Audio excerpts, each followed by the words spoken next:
부정선거 백서 탄압사건 을다 제2호증 사건 2014노 3027 부정선거 무효소송 원고들에 대한 밀실사기재판 항의 피고인 최성년 2022년 12월 22일 입증 취지 1. 귀 대한민국의 법원이 이 사건 정당 행위의 근본적인 원인 제공을 했다는 점과 2.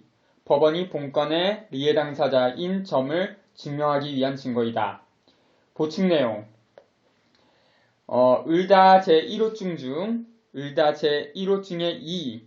안병도 중앙선관위 공보실장이 전자개표기에 전송기능까지 있다고 텔레비전 방송을 통해 전국민에게 자백했다는 부분을 부연하는 증거이다. 서기 2002년 12월 19일 공중파 개표 방송에서 당시 조혜주 중앙선관위 선거과장이 전자개표기 실시간 전송 기능을 자백했다. 이것은 이후에 대한민국 법원과 중앙선관위가 전자개표기가 아니고 전송 기능이 없다고 대국민 농락과 정면으로 배치되는 내용이다. 그리고 중앙선관위가 지난 20년간 선거법을 위반한 불법 부정선거를 자행해왔고 부패한 법원의 판사들은 그것을 비호해왔다는 것이 명백히 증명된다. 즉, 본건 재판은 법원과 선관위가 자기의 중재를 그것에 항거한 사람들에게 대속시키려는 적반하장식 재판이고 국민 참여 재판으로 진행되지 않을 경우 공정한 재판이 되지 않을 우려가 상당하다고 범직하다. 그러면 2002년 대선 당시 조혜주 중앙선관위 선거과장의 말을 녹취해서 보기로 한다. 현실 탐욕 캐릭터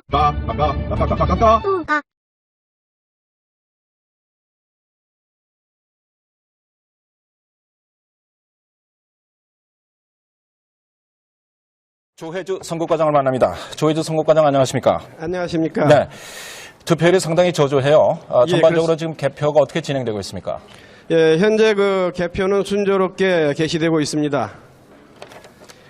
이번 그 대통령 선거의 선거 결과를 가장 빠른 시간 안에 그 국민들에게 알리기 위해서 지난 6.13 지방선거와 88 재보궐선거에서 그 성능이 입증된 최첨단 전자개표기 현재 중앙선관위는 전자개표기를 단순히 투표지 분류만을 수행하는 보조적인 수단으로 포장하기 위해 투표지 분류기라는 명칭을 고수하고 있습니다. 960대를 도입하여 현재 개표에 사용하고 있습니다. 좀 더 구체적으로 집계는 어떻게 하는 겁니까? 예, 이 대통령 선거 결과의 집계는 244개 개표소에서 그 960대의 그 전자개표기가 투표용지를 분류하면 이를 그 실시간으로 초고속 정보망을 통해서 중앙 서버로 그 전송하게 됩니다. 이를 그 실시간으로 초고속 정보망을 통해서 중앙 서버로 그 전송하게 됩니다. 중앙 서버로 전송된 데이터는 그 합계를 내서 중앙선거관리원 인터넷 홈페이지에 공개되고 리얼타임으로 그 방송사에도 제공되게 됩니다. 그러니까 이제 전자개표기를 통과하자마자 그런 이제 득표치 이것이 이제 바로 시청자들에게 전해진 그런 셈 아니겠습니까? 네, 그렇습니다. 네, 알겠습니다. 조 과장 오늘 말씀 고맙습니다. 네, 감사합니다. 이미 20년 전 선거에서 전자개표기의 실시간 데이터 전송 기술이 적용되어 그 기술을 통해 얼마든지 선거 조작이 가능하다는 점을 조혜주 본인의 입으로 실토했다는 점에서 이 영상은 매우 의미 있는 자료입니다. 부정선거 규명은 윤석열 정부의 의무입니다. 당장 수사에 착수할 것을 강력하게 촉구합니다. 공유 부탁드립니다. 감사합니다.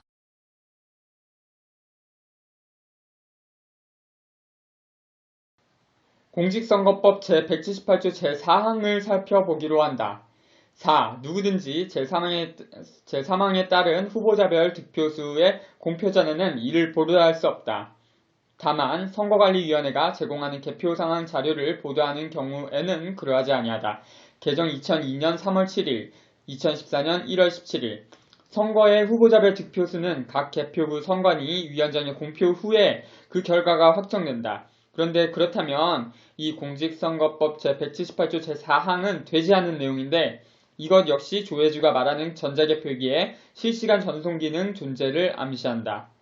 소결, 본건 부정선거 백서에는 이런 내용을 국민 여러분에게 폭로하는 책이다. 가끔 법원의 판사가 각급 선거관리위원회의 위원장이기 때문에 법원이 이 사건의 리해 당사자가 해당된다. 그래서 본건이 국민참여재판으로 진행되지 않을 경우 법원의 판사가 재판을 공정하게 진행하지 않을 염려가 예상된다. 1. 대법원이 공직선거법 제225조를 정면으로 위반하여 18대 대선 재판을 불법 방기했던 점. 2. 그러면서 구속 이유 없는 본건 피고인들을 법원이 사전 구속하였던 점. 3. 법원이 형사소송법에 불구하고 나의 구속적부심 조서도 불법으로 작성하지 않은 점.